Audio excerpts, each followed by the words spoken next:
punt returner out of Utah. Who was his quarterback? Exactly. And played on the same JUCO football team with Chad Johnson. How the fuck was that legal? But shout out to Chad Johnson. He gave some money to a restaurant this week. $1,000 tip. Love you, Chad Johnson. You're a beautiful human being. And he'll bust your ass in FIFA. He actually lost to somebody in FIFA. So, I mean, and he paid up. Honorable man. And he, now he just bodybuilds and shit. Like Chad Johnson really is a Hall of Fame receiver, but the media or I don't know whoever won't take him seriously, and that's disrespectful. All right, next one. So an anonymous executive ripped Colts rookie offensive rookie. The Colts. Oh fuck. He ripped Jonathan Taylor and pretty much said he doesn't play big and he fumbles. So do you got to take our tangent on that? I mean, did he play big in college and did he fumble a lot? One of those is true. But he also played in Wisconsin where they don't have any receivers or running backs. So what do you want him to do? He doesn't play defense. He went to Wisconsin, and Wisconsin usually doesn't have running backs with that much speed ever. So what do you want him to do? And young running backs sometimes have fumbling problems, and the fact that he carried the ball that many times and statistically is one of the greatest running backs in college football history, are you really going to get mad at him fumbling that much? I mean, shit. What do you expect him to do? He can tighten that up, but get off his head. And it's probably the anonymous person who ripped him was probably Bill Polian. That only works if you're black and a quarterback. Then Bill Polian will rip you. But if anything, I'll just say this, man. Shout out to I think it's corny to take shots at players who haven't even played a fucking down. Shout out to Quincy Avery who said that Jill Brandt is outdated. That exec probably wanted Jonathan Taylor and that's what I'm saying. Didn't get him, or he's in the division and that's just his job to talk shit. It was probably Bill O'Brien. But yeah, man, that's just corny to me. It's always corny. Leave that man alone. All right, next up. Say it to his face, you little bitch. Next up, DeMarcus Ware said LeBron couldn't block him if he had chosen football. No one could block DeMarcus Ware, so yeah. LeBron wouldn't have been the tight end. I don't know why everybody thinks that. He not a blocker, dog. Like here's the thing with LeBron and guys like LeBron. He's a freakish athlete, but that physicality does not carry over to football. He would get smacked in the trenches. He would have to be a receiver. Getting Michael Thomas type treatment. Playing in the slot probably. He would be on some Larry Fitzgerald type shit when he first learned how to play in the slot. Like he would be that kind of person. Or LeBron would just eventually become an outside linebacker. That's where I would put him. Last one. There's a onside kick alternative being floated around right now. I think it's proposed. Essentially, clubs would be able to forego an onside kick, and they could instead get the ball on the 25-yard line, their 25-yard line, in a 4th and 15 situation. Supposedly, this is gaining steam right now. Even Pat Mahomes tweeted about it like it was nothing. But yeah, so you got to take our tangent on this potential 4th and 15 from their own 25 situation. My fantasy Let's make football. it 4th and 25. Let's start there. Is that a podcast name already? Maybe. I feel like it is. Maybe. 4th and 25 on the 15. But yeah, let's make it some outrageous shit because onside kick is hard as fuck to get back. Say that. Are we lowering the bar? Like, do we want teams to... How dare you disrespect Young Ho Koo? Do we want teams to come back within the final 2 minutes? Like, is that what we want? Is that what we really want? Shout out to what they really, really want. Wow. Yep. I just made a Spice Girls reference on this podcast. Why do you have to be Scary Spice? That's racist. Who said I was Scary Spice? Why are you racist? Because that's her line in the song. Maybe I wanted to be Sporty Spice. Damn. Ugh. Unbelievable. Maybe I'm... Shout out to the TV show I stole that from this week. I don't even remember what it was. No one does. But when you break it down and look at it, fantasy football could only thrive. Imagine how many points you get for a converted 4th and 15 or whatever. That's true. I didn't even think about that element. Like that. Imagine how much more that helps the gambling numbers with FanSided. Not FanSided, but you know what I'm talking about. Like all those other gambling sites. Well, the other thing is, that's just another wrinkle in the game. And then, like, let's say you get, I don't know, an extra, like, if you convert that, you get an extra challenge. It also kind of, that's a lot. That's too much. But is it? Well, because that's also going to change the timing of the game and kind of how you game plan things, because that essentially puts more scenarios into play, because it's much easier to get the ball back. And then also if you convert it, you know, time's going to still be running. It's just going to be an incentive for teams overall to go for it more on 4th down. So it really is just kind of making special teams coaches almost obsolete. That's what I'm saying. Like, is that what we're trying to do? Like, is that really what we're trying to do? Do we really want teams to be able to just go back and forth fucking scoring all day long? Like, is that what we want? I mean, you can appreciate great punting, but there's not a lot of punt return touchdowns anymore. But that's what makes it fucking amazing. That's what makes it awesome. Like when the XFL had their only kickoff return for a touchdown, that shit was lit. That's what I'm saying. That's a game. Like, my high school's first competitive play, was a kick return to the house. Like, against you or for you? No, for us. For us. Yeah, man. Shout out to my boy Brian Adams, man. Speedy. Number 5. One of the greatest. Got a bunch of he set all the Roosevelt track records pretty much, and went on the UCR, did his thing. Now he's doing some marketing projects. I think it's called More Gems, More Wins. It's pretty dope. It's like doing some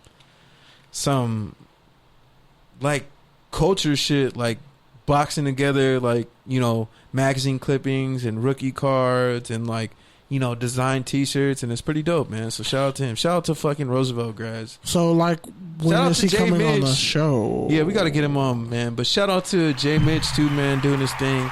We had him on in January, but been seeing him train with Marcus Williams. So shout out to him, man. He got a baby on the way too. So shout out to him, man. Shout out to Roosevelt. Yeah, that was dope.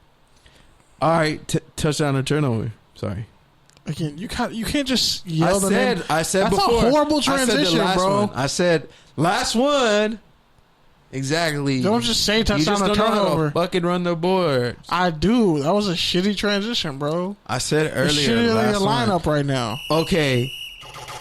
I'm sorry you don't know how to read my mind like I know how to read yours. That's not true at all, because you didn't know I was going to do this. I'm always queued up. Are you? Yeah, I am. When I have the sound bites, shit's always in sync. Like that? But it's also because I also like transition, so I mean, kind of a conflict of interest, but yeah. Anyways, you said conflict of interest. They said Jamal Adams future trade, very possible. Is that a touchdown or a turnover for the Jets? Remember the intro to Dark Skies Paradise? Yeah.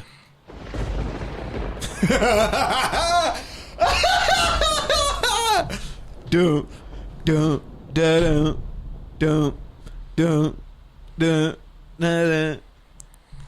That shit's hard. That's my shit. And the extended version is even better. Honestly, I wish he had just put the extended version, the end of it at the beginning, because he fucking snapped. Big Sean always will give me a track that I want, and then like he'll give me some like fluffy shit, but not snap on it. And then the shit that he snaps on, I felt like he held back. Like, bro, just give me some shit where you just snap. I'm sorry, he wants to give you some shit for you to dance with your girl, bro. Man, don't nobody need that shit. Yeah. Most people ain't in love out here right now. I want to hear some violent shit. I want to shoot up a club to some shit. That was the most ignorant ass shit you've ever said in the history of this podcast. Really? Yeah, fucking Riley Freeman over here. What? You gonna just throw a chair? Sometimes I'd be happy as fuck and I just want to hear destructive music. We throwing chairs in here right now. No, we're not. Keith, we're not doing that. We're not throwing shit in here. Pete is clearly dumb. Okay, you still didn't answer the question. I feel like I did, because I feel like that literally just describes the Jets organization and how they treat their best players. Ah. Damn, see how deep that was? Speaking of organizations that treat their best players bad. Yeah, I'm all over the place today. Hate your own transitions. Reports say the Cardinals extending Patrick Peterson could be a difficult negotiation. Is that a touchdown or a turnover for the Cardinals? Yeah, because they've wasted his whole career and he's invaluable. And it's like, dude, you got to pay me. I'm so great, teams don't throw to me anymore. I'm not even gathering stats. I'm going to be in the Hall of Fame with like 20 interceptions. Mad. I think he has more than 20 interceptions. But still. Probably, Google how many interceptions Patrick Peterson has. All right, well, I'll do that after this one. Yeah. The Falcons signed Deion Buchanan, touchdown or turnover. Touchdown. They need fast linebackers who can cover and occasionally hit people. And they need to fix their cornerback situation. And I don't know what the hell they're doing with their edge rushers. So, yeah, he's played in a 3-4. So, yeah. Patrick Peterson, interception total for his career, 25. Had 2 last year in 10 games. I was going to say 25. Should have went with your gut. In my head, I said 25. Because your gut ain't as big. You ain't trusting it right now. Nah, I inherently knew it was 25. I just wanted you to know it.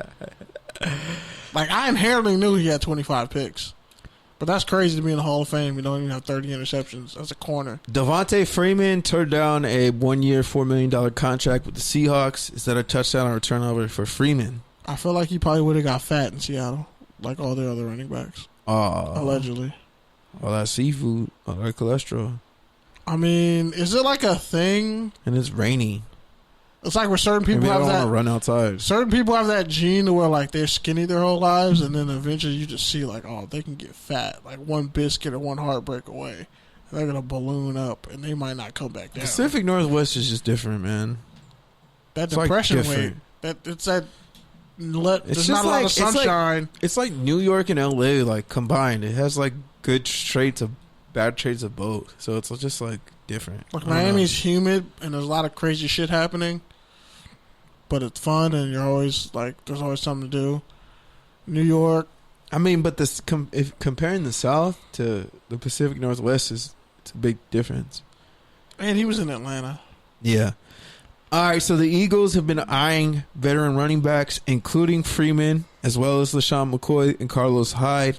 So is that a touchdown or turnover for the Eagles that they're looking for a running back? It's a turnover if they don't get LaShawn McCoy because Miles Sanders is a running back of the future. Anybody else is just a backup at this point. I don't know, man. I kind of feel a little bit bad for Carlos Hyde. I feel like he keeps getting a raw deal. He really does. He hasn't had a bad career. He rushed for 1,000 yards last year. He rushed for 1,000 yards in San Francisco. Everywhere he goes, he'll eventually rush for 1,000 yards. All I'm saying is, me personally, I would like to see LaShawn McCoy finish his career as an Eagle like Deshaun Jackson. It only makes sense. Doug Peterson, Eagles head coach, you got to make it happen. Like it just has to happen. Like I don't want to see LaShawn McCoy anywhere but in Philadelphia, wearing 25. All right, the Titans and Derrick Henry are reportedly having positive negotiations. They're finding common ground. So is that a touchdown or a turnover? Henry looking like he's going to stay in Tennessee. He better get a fat base salary because I don't know, man. Running back's a hard life. He's going to get caught in the wedge. And it's not like you're going to say Derrick Henry's a top 5 running back. It's like there's Christian McCaffrey. I'm just not no particular order. Saquon, Christian McCaffrey. You can say Zeke. You said Zeke third on purpose, but okay, that's fine. Go ahead, continue. He's in the second tier. He already got paid. He got paid like what? He got paid already. Woo. He got paid already. Then McCaffrey just got paid. I thought you were So trying to who's say next to he's get a paid? second tier running back. No, that's disrespectful. That's disrespectful. He's gonna come over here and just run you over. I have to call you, say that, and then hang up the phone. Like, I couldn't say that to your face. Like at night, like an anonymous death threat. Like Zeke's a second tier running back. Click. Bitch.